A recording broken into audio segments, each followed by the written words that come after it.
What's up, guys? Welcome back to El Merengue Culé. Today we play one of the biggest games of the La Liga season. We always talk about Barcelona, Atletico Madrid, but right behind them is usually Real Sociedad.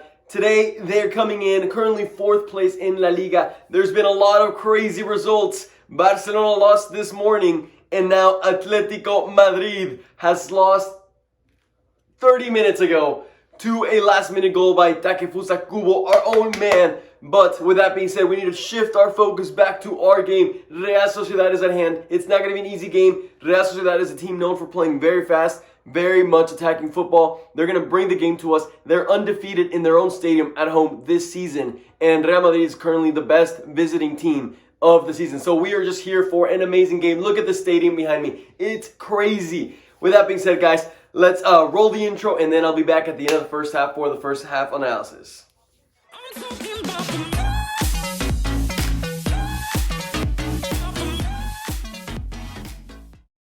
Alright, guys, we're back from that first half. Lots of things that I kind of want to talk about. In the intro, I forgot to mention the fact that Ancelotti once again went out there with the same starting lineup that we've essentially been seeing for the past 4, 5, 6 games. And you know, if you've been watching the videos consistently, day in, day out, you know that that's something I've been talking about every single video. The lack of capability from Ancelotti to either rotate players, give them a break, give them a rest, that one of them was going to get injured. And it's just scary because we have big games coming up still. I know that this is in itself a big game, but you got to think of the long term.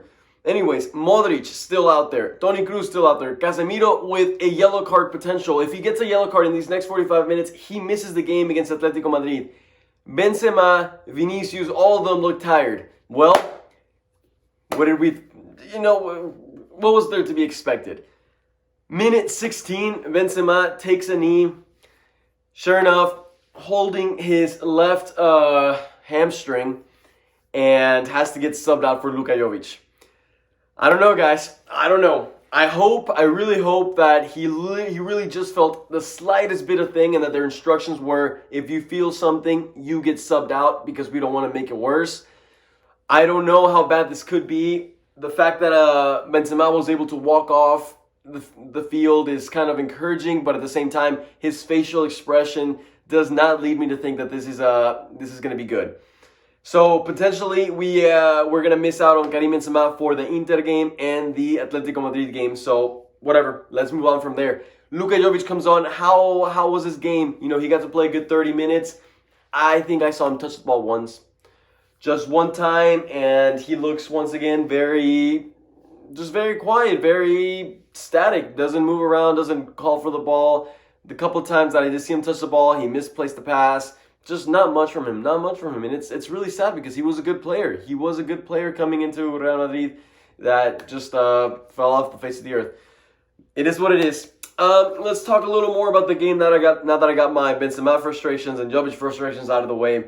The game was very back and forth, just like we expected these first 45 minutes. I mentioned in the live reactions how it's like as if one team had 5 minutes of domination, and then it switched over to the other team for the next 5 minutes, just back and forth. No clear chances were created to score a goal. If anything, I would go as far to say that Real Sociedad probably had the better of chances, but a lot of shots on target without that much danger in them. We're doing a pretty bad job winning headers. I think the Militao Alaba center back partnership just doesn't offer a lot of height, and so we're struggling a lot, especially with tall strikers like Isaac, to win those headers in the air. So a little scary in that sense. Casemiro out there really going with hard tackles that I'm afraid he's going to get that yellow card and miss against Atletico Madrid. We can't afford that. So the team's got to be smarter. Better players so far this half. Militao for sure. He's won so many tackles, so many crucial tackles that you can go and see in the live reactions. And Vini Jr. has been pretty active, attacking the defenders, winning fouls, getting them a couple yellow cards. I don't know, guys. I mean, at this point, this is the type of game that if we come out with a tie, it may not be the end of the world. If we come out with a win, it's gonna take a little something. It's gonna take a little something, but it can go either way. Let's see how the second half goes, and we'll talk about it then. See you then. Okay, guys, and we are back from the second half. As you can see, a huge smile on my face.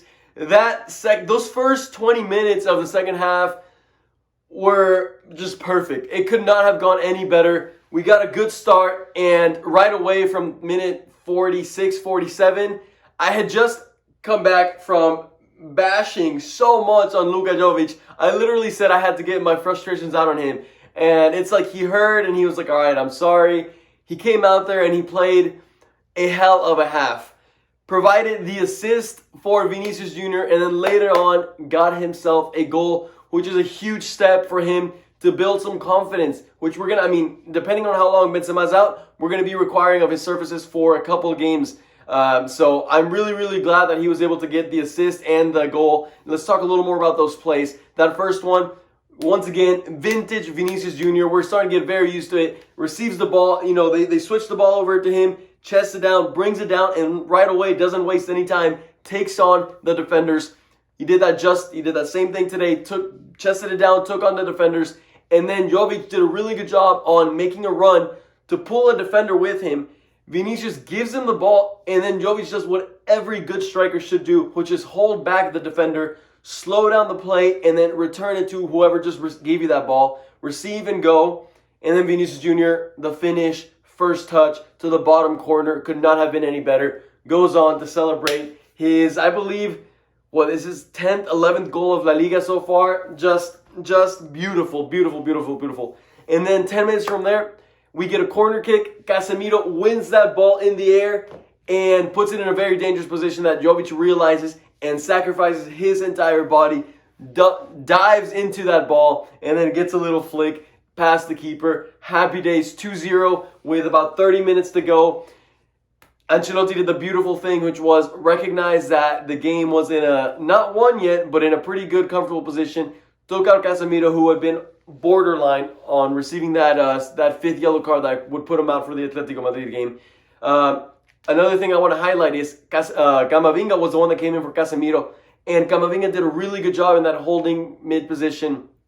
I didn't really see him make any mistakes, and on top of that, he came in with some crucial tackles, specifically one on Isak, who was getting really close to the goal, getting ready for the shot. Destabilizes him, and then afterwards goes down low and slide tackles the ball beautifully. So great job from Camavinga there. Let's see. Aside from that, I'm not entirely happy that Luka Modric had to play all 90 minutes, but I realize that you can't take out every single player. Toni Kroos got a little bit of a rest. I wish that Vinicius Jr. would have gotten some rest, but it is what it is. Let's quickly finalize this video by talking about the man of the match. I want to hear from you, who you, in your opinion, was man of the match. For me, I was in between Vini for obviously that goal. He had the opener goal all the time. The ball goes to Vinicius Jr. He's constantly the one creating the chances for us. Without Vinicius Jr. right there, our attack goes down significantly. However, he's not my man of the match. I also thought of putting Luka Jovic on there just because he did get a goal and an assist. In a sense, he kind of came in there and changed the game that second half. But my final man of the match actually goes to Militao, who had 9 successful tackles to win the ball back for us. There's a point in the live reactions where they're literally just showing all the highlights on the Militao tackles, and it's just I was so shocked at how many boom, boom, boom, boom, just how many tackles he won for us. He had a phenomenal game, always in the right spot, kept a cool mind, and not just with the tackles, but he played some beautiful balls to Vinicius Jr. Shoot, he already got the assist for Vini's goal against Sevilla. He almost got an assist in the last minutes to Vinicius, who missed the one-on-one. It could have been his second goal of the game, which would have been beautiful, but it is what it is. Fantastic game from Militao. Great game from Courtois as well. Alaba has stayed pretty composed. No mistakes, nothing to be mad about. So finally, I feel like in this run of games that we've been going, I had kept on saying that Real Madrid wasn't playing well. We needed to play well against one of these top teams to kind of calm some of those nerves and questions about how the team is performing. And this was it. In my opinion, this was a fantastic performance against a top team that put us under pressure. Those last 20 minutes, we suffered, but we suffered in a different manner than we did against Atletico Bilbao. Against Bilbao, it was just a shit show, them attacking left and right. This one was Sociedad with the ball most of the last 20 minutes, but us not losing the organization. So I really like to see that side of Real Madrid. Hopefully we can go into the Inter game composed, organized. It's going to be a game in which not only are we playing for the first spot of the Champions League, but we're playing for 3 million euros. Whoever ends up first place in the Champions League groups and gets an extra 3 million. So it's a big game for Real Madrid. Hopefully, the news about Benzema's injury is not as bad.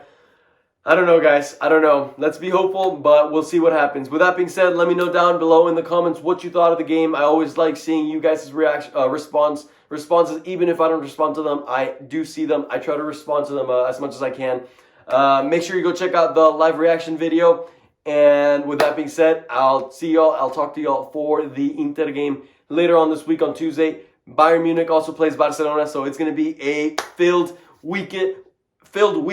Make sure you hit the like button on this video and subscribe. And with that being said, I'll see y'all later, and Real Madrid.